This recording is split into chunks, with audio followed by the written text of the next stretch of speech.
নির্বাচনে চলছিল, সেখানে আমরা বিচারিক হত্যাকাণ্ডের একটা পার্ট দেখেছিলাম। যে বিচারিক হত্যাকাণ্ডের ব্যাপারে বাংলাদেশের সকল মতের মানুষেরা একমত।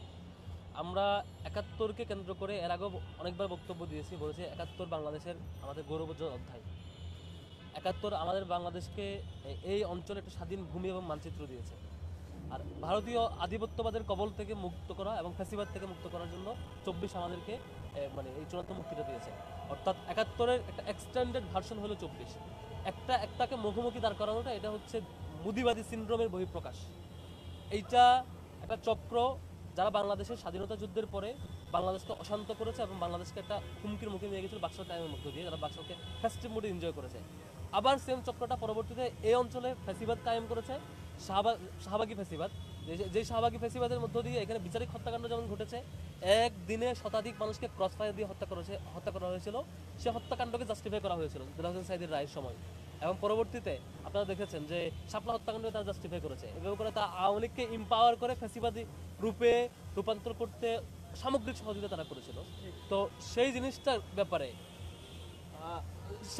ব্যাপারে আমাদের অবজারভেশন ছিল, আমরা গত 15 বছরের সকল টর্চারকে সামনে হাজির করেছি, বিচারিক হত্যাকাণ্ডের সামনে হাজির। এখানে 71 ভার্সেস 24কে মুখোমুখি করা কোনো চান্সে কারো নাই।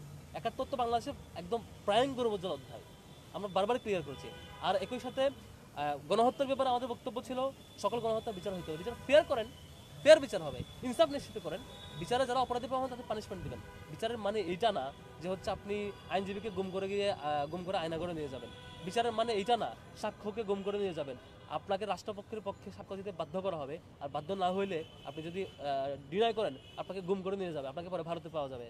মানে বিচারের পক্ষে এইটা না আপনার ঘন্টার ঘন্টা যে আপনারা নিজেরা আলাপ করছেন, গভর্নমেন্ট গেছে পাগল হইয়া, তারা একটা রায় চায়, এবং এই যে কারা কাকে ফাঁসি দেবে সে রেকর্ড ফাঁস হওয়ার পর আপনি স্কাইপ কেলেঙ্কারি দেখেছেন। সব কিছু তখন প্রুফ করেছে এটা বিচারিক হত্যাকাণ্ড ছিল। তখন মির্জা ফখরুল ইসলাম আলমগীর বিবৃতি দিয়ে জানিয়েছিল, বেগম খালেদা যেটা প্রতিবাদ করেছে, আরও সব মানুষ এটা প্রতিবাদ করেছে। আমার দেশে স্কাইপ কেলেঙ্কারির বিশাল রেকর্ড ফাঁস হয়েছিল।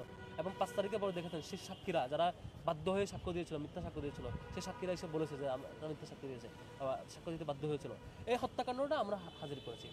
এখন তারা কালকে একটা বাজে ফ্রেমিং করেছে, আমরা নাকি 71কে 24-এর মুখোমুখি দাঁড় করাচ্ছি, 24কে 71 মুখোমুখি দাঁড় করাচ্ছি। আচ্ছা, মিথ্যা ট্যাগিং।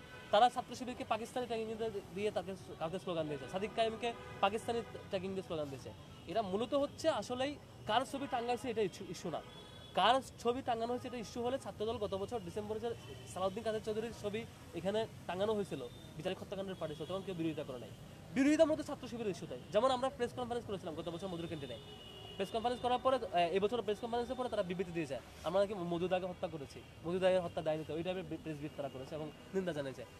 তারা ছাত্র শিবিরকে অলওয়েজ মানে ভয় পায় এই শর্তে যে তাদের রিক্রুটমেন্ট বন্ধ, তারা কাউকে দলে ভিড়াইতে পারে না, কেউ আসে না, তাদের প্রতি কেউ আগ্রহী হয় না, তাদের বয়ার কোনো আবেদন তৈরি করতে পারে না, শিক্ষার্থীরা তাদের কাছে যায় না। ছাত্র শিবিরে কেন শিক্ষার্থীরা যায়? তাদেরকে মিথ্যা ফ্রেমিং দিতে হবে কিভাবে মুদিবাদী প্রজেক্টে, কিভাবে মুজিববাদী প্রজেক্টে, কিভাবে দিল্লির যে প্রজেক্ট তারা এখানে বাস্তবায়ন করতে চায় সেই প্রজেক্টের ফ্রেমিং অনুযায়ী।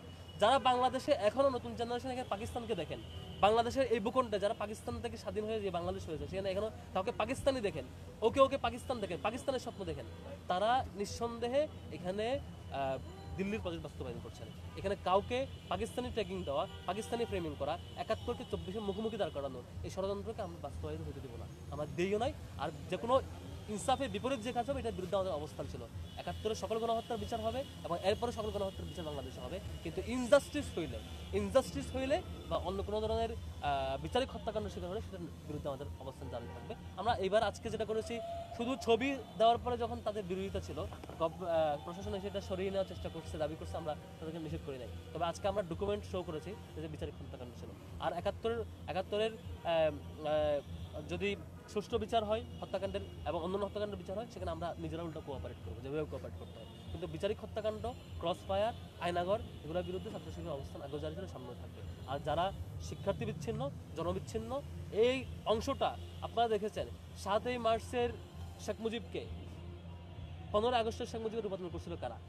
জনবিচ্ছিন্নতা রূপ নিয়েছিল কারা? এই নির্দিষ্ট একটা চক্রই, যারা বাকশাল কায়েম করে বাংলাদেশ করছে, যারা এই আওয়ামী লীগের ভর করে এই ফ্যাসিবাদ কায়েম করে আওয়ামী লীগের চূড়ান্ত রূপ তারা দেশ ছাড়া করেছে কারা? একটা গ্রুপেই।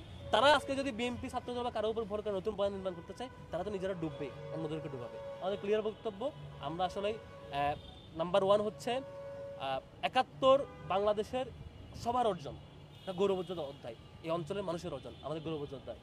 এটাকে যদি কেউ মুদিবাদী প্রজেক্টের আওতায় নিয়ে এসে মুজিববাদী স্টাইলে বা হাসিনাবাদী বয়ানে যদি কেউ হাজির করতে চাই, আমরা এটা মানবো না। আমরা 71কে আমাদেরই রাখবো, এই জাতির রাখবো, এবং এই গৌরবোজ্জ্বল অধ্যায় আমাদের থাকবে, এবং গণহত্যার বিচার নিশ্চিতভাবে হবে সেটা আশা করছি। আর দ্বিতীয়ত হচ্ছে, আর যে কোনো ধরনের অন্যায়ের প্রতিবাদে যদি কেউ আমাদেরকে মব সৃষ্টি করে, মব সন্ত্রাসে বাধা দিতে চাই, সেটা আমরা মেনে নেব না। মবের সংস্কৃতির বিলুপ্তি হয়েছে। শাহবাগ 15 বছর চেষ্টা করে তাদের শাহবাগের চূড়ান্ত রূপ ফেসিবাদ কায়েম করে সফল হয় নাই। ক্ষুদ্র প্রচেষ্টা দিয়ে, ঠুনকো প্রচেষ্টা দিয়ে এ ধরনের শাহবাগিতা এই অঞ্চলের মানুষ হয়তো সাময়িকভাবে কনফিউজ হইতে পারে, সাময়িকভাবে মিথ্যাচারে কনফিউজ হয়ে যেতে পারে, কিন্তু দীর্ঘমেয়াদে এগুলো ভালো ফলাফল বয়ে আনবে। অন্যায়ের বিরুদ্ধে আমাদের প্রতিবাদ নিশ্চিত জারি থাকবে। Thank you. গতকাল ছাত্র ইউনিয়নের সভাপতি বলেছেন